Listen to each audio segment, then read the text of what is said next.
Okay, so in this exercise I want to show you how to color correct the photo. There are many ways to do this in Photoshop. This is just one way to do it. The image that I'm correcting, let me show you, is this image right here. It's the image that I have in the Photoshop file, but I just wanted to quickly give you an idea of what's going on here.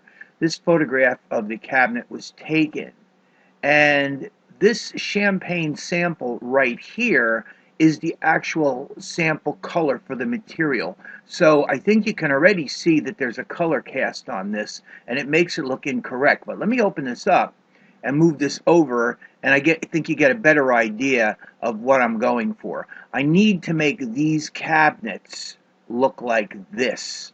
Okay, so that's my goal with this. Let me close this, and let me close this. And I can also close this. So here I have this image in Photoshop, and it's on a background layer right here.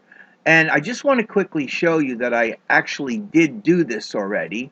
And here is the champagne sample that I brought in. It's right there. There's my sample. And I did that by going to the File menu and going Place, Embedded or Place Linked. I'm going to embed it. Just for the heck of it, I'm going to go up one to the champagne, choose the champagne sample, and hit place. And there it comes in. Okay? But since I already got it in there, I just wanted to show you how to do that. So I'll select this, place it, and don't place it. So this is my color. And you can see that the color is clearly different. Now, I want to just turn on this adjustment so I can show you that I actually did do this.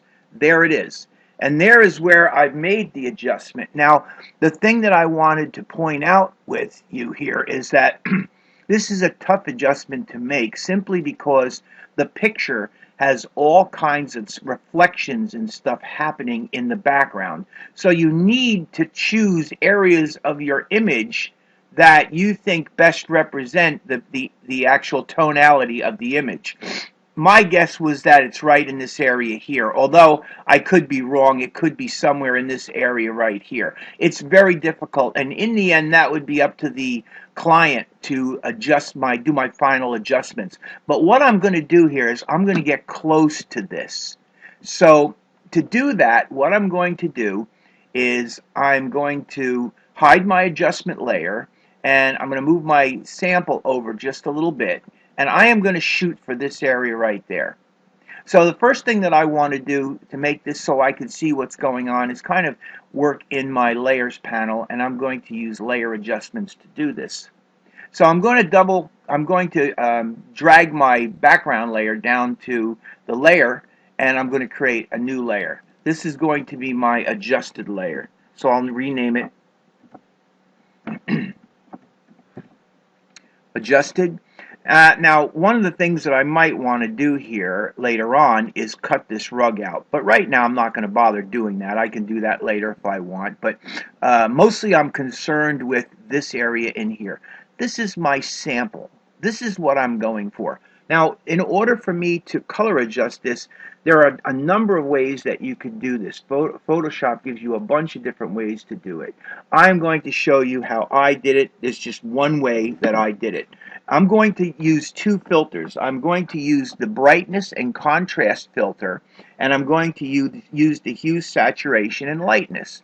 Now, if you take a look right here, this is the create new fill or adjustment layer. Everything that's going to happen is going to happen in the layers panel, and they're all going to be adjustable and removable.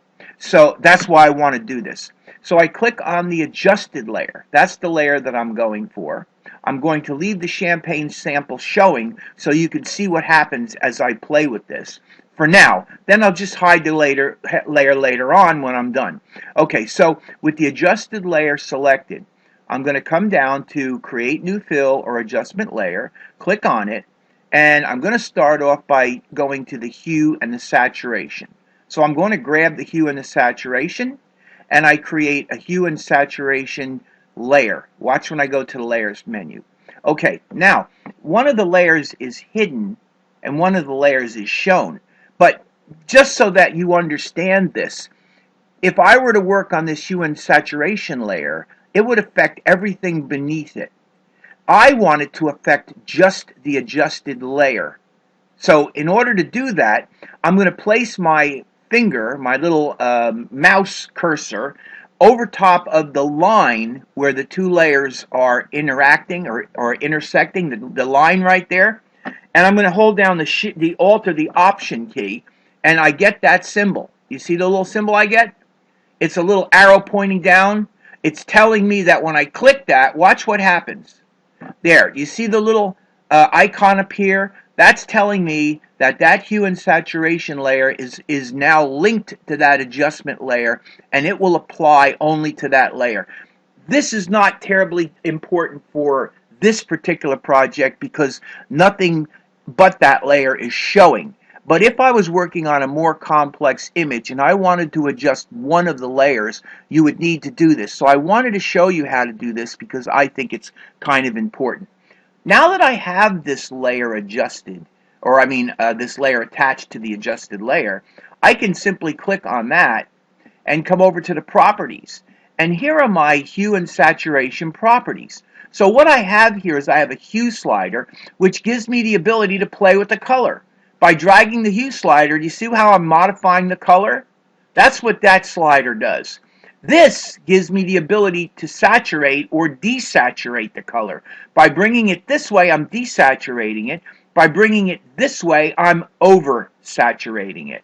Now, again, you don't go wild doing these things, but I'm just trying to show you what they do. Now, this is your lightness. This takes the colors and lightens them. And by the way, we are working on the master. We have reds, yellows, greens, cyans, blues, and magentas. We can choose any one particular color that we want, and we can use those sliders to affect that color. In this case here, I'm using the master. Now, I've done this before, and to make this easy for us, I'm going to show you how I did this. I have specific numbers that I've chosen. I'm going to choose those numbers now. But just keep in mind that this gives you the ability to change the color. This gives you the ability to change the saturation, and this gives you the ability to make the overall image lighter or darker, depending upon what you have: reds, yellows, greens, cyans, blues, magentas, or the master, which is the overall image. Okay, so that's it. So let's go here and let's put the numbers in and watch what happens. So the first number I'm going to put in is hue, and that is a +8. So that +8 gives me that look. Then I'm going to saturate it, or actually desaturate it. And in order to do this, I found that a desaturation of 30 worked for me. And then the lightness was a +2. So I got to put this into plus, or just put 2. And I get something like that. Oh, I'm sorry. Yeah, +2. That's right. Okay, so that's what I get. It's not all the way there yet. So now what I want to do is I want to just tinker with this a little bit and see if I can get that thing a little bit closer. There, I've actually brought it up to a +8. And now I'm going to take this guy and I'm going to see, this is the area that I'm looking for right there. And can you see that it is actually pretty close? I'm pretty sure I'm not going to get it much closer. So with a +8, a -30, and a 2, I'm real close right there. Now you see how you can see it here, and you see how it falls off here? That isn't really the color. That's all the shadowing and all the reflections that's going on, that's showing in here. The area that I'm shooting for is that area right there, which I believe probably represents the color, and I'm very close to it right there.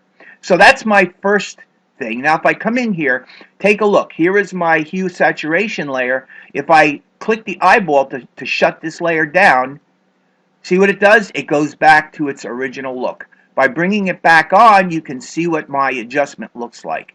So I've actually done very well with this in just a matter of minutes. So this isn't really that difficult to do. So now the next step is I'm going to move on to brightness and contrast, and then I'm finished with this. So I click on this layer right here, making sure that I got the hue and saturation layer selected. I want that next layer to go above it. Click on this, and I'm going to go to brightness and contrast. Now I have a brightness and contrast layer. Once again, you'll see that this one is linked to that layer, this one is not. So again, I'm going to do the same thing. I'm going to come over here and I'm going to place my cursor there hold down the Shift key, and click. And now that layer as well is affecting that layer only.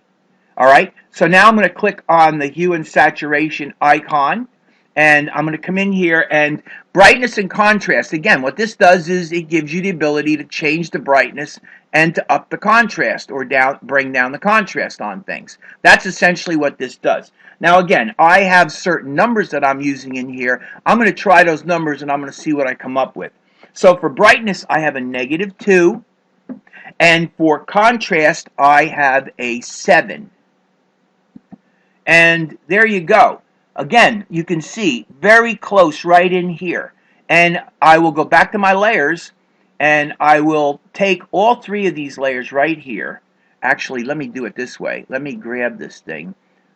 Let's go to that layer, and let me put a group. And I'm going to click on this layer, Shift click on that layer, and I got all 3 of my layers. And I'm going to drag that into that group, and I'll call this adjustment 2.